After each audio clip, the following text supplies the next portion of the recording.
বাংলাদেশ যেভাবে চলছে, যেভাবে তাতে ক্রমেই পরিস্থিতি জটিল থেকে জটিলতর হচ্ছে। মানুষের প্রত্যাশা অনুযায়ী বাংলাদেশ চলছে না। বাংলাদেশের বাজার ব্যবস্থা যে সিন্ডিকেট শেখ হাসিনার সময় নিয়ন্ত্রণ করত, প্রতিটি দ্রব্যের, নিত্য প্রয়োজনীয় দ্রব্যের মূল্য যে অস্বাভাবিকভাবে বেড়েছিল কোনো যুক্তি ছাড়াই, সেই অবস্থা শুধু এখন চলছে না, কোনো কোনো ক্ষেত্রে দ্রব্যমূল্যের দাম আরও বেড়ে গেছে।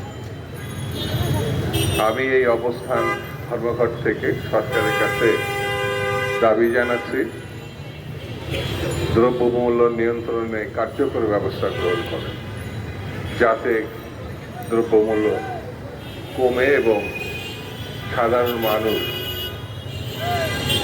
শ্রমিক, কৃষক, খেটে খাওয়া মানুষ, কামার কুমার, যারা সীমিত আয় করে, সীমিতভাবে যারা জীবনযাপন করতে চায়, তাদের সহায়তা করার জন্যে আপনি পদক্ষেপ নেবেন। জনাব ডক্টর ইউনূস সাহেব, আপনি মানুষের উপকার করার জন্যে দেশে এবং সারা বিশ্বে সমাদৃত হয়েছে, আপনার সুনাম আছে। আপনি মানুষের, সেই মানুষ যারা খুব নিপীড়িত মানুষ, অভাবী মানুষ, তাদের জন্য আপনি গ্রামীণ ব্যাংক বানিয়েছেন, অনেক কিছু করেছেন। এখন ক্ষমতার শীর্ষ পদে আপনি আছেন, আপনার কাছে বা আপনার সরকারের কাছে দাবি জানানোর কোনো কারণ নাই। কারণ এই যে আপনি যদি না নিতে পারেন, সেটি হবে দেশের জন্য, মানুষের জন্য দুঃখজনক ঘটনা। আমরা মনে করি বাংলাদেশ যে জালের মধ্যে, ষড়যন্ত্রের জালের মধ্যে এখন আটকেই গেছে, সেই জাল ছিঁড়ে ফেলতে হবে। সেই জাল ছিঁড়তে হলে কঠিন কঠোর রাজনৈতিক নেতৃত্ব দরকার। আর এই রাজনৈতিক নেতৃত্ব প্রতিষ্ঠা করার জন্যে মানুষের সমর্থিত একটি সরকার দরকার, এবং সেই সরকার যদি আমাদের প্রতিষ্ঠা করতে হয়, তাহলে মানুষের ভোটাধিকার ফিরিয়ে দিতে হবে। মানুষ তার পছন্দের প্রার্থীর দলকে নির্বিঘ্নে কোনো রকম বাধা ছাড়াই যাতে ভোটটা দিতে পারে, এটি হচ্ছে এই মুহূর্তে সব থেকে জরুরি কাজ।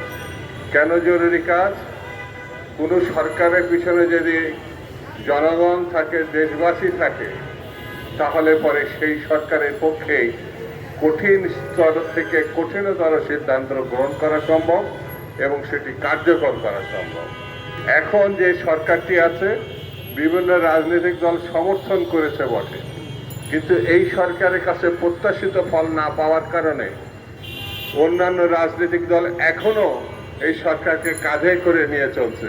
কিন্তু তারা তাদের কর্মসূচি, তাদের আগামী ভবিষ্যৎ নির্ধারণে যদি বারবার হতাশাজনক পরিস্থিতিতে পড়ে, তাহলে এই সমর্থন অব্যাহত রাখা কঠিন হবে। কোনো রাজনৈতিক দলের পক্ষে এই অব্যাহত ব্যর্থতার মুখেও অব্যাহত সমর্থন দেওয়া কঠিন হবে।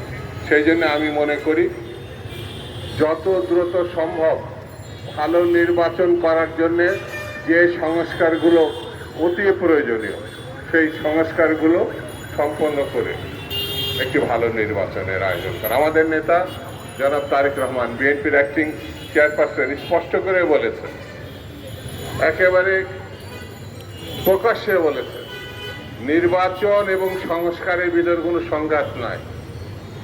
কিন্তু সরকারের পক্ষ থেকে একটা ধারণা দেওয়ার চেষ্টা হচ্ছে, কম সংস্কার করলে দ্রুত নির্বাচন দেওয়া যাবে, আর বেশি সংস্কার করলে একটু দেরি হবে।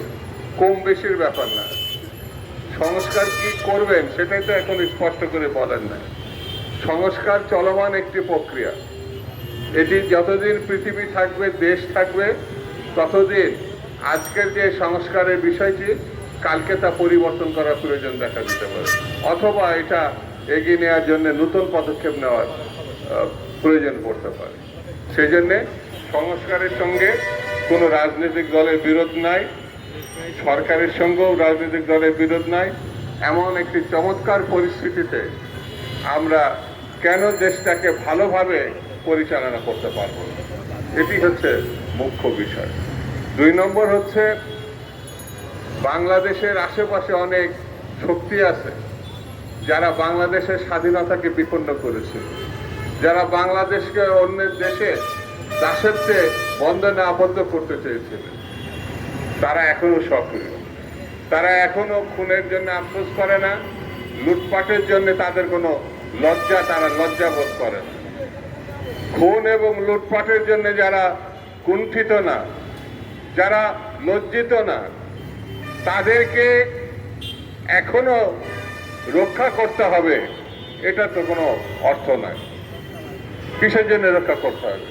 যারা মানুষ খুন করেছে, লুটপাট করেছে, অতি দ্রুত তাদের বিচারের আওতায় আনতে হবে। আমরা জানছি ঢাকা সহ বিভিন্ন দেশের বিভিন্ন জায়গায় তারা নির্বিঘ্নে ঘুরে বেড়াচ্ছে।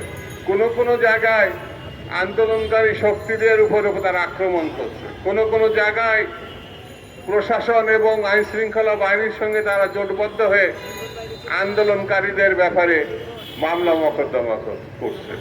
এটা চলতে পারে না। এই ব্যাপারেও সরকারের শুধু সিদ্ধান্ত আসলে হবে না, এইসব লুটেরা, এইসব খুনি এবং তাদের সহযোগীদেরকে অবিলম্বে আইনের আওতায় আনতে হবে। এটি হচ্ছে আমাদের কাছে খুব পরিষ্কার। আমি চালক দলকে ধন্যবাদ দিই, আয়োজক কমিটিকে ধন্যবাদ দিই।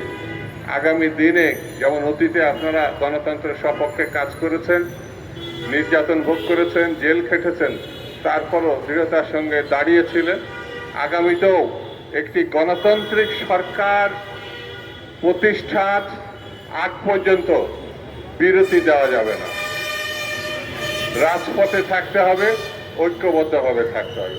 এই প্রত্যাশা করে সবাইকে ধন্যবাদ জানিয়ে আমি আমার বক্তব্য শেষ করি।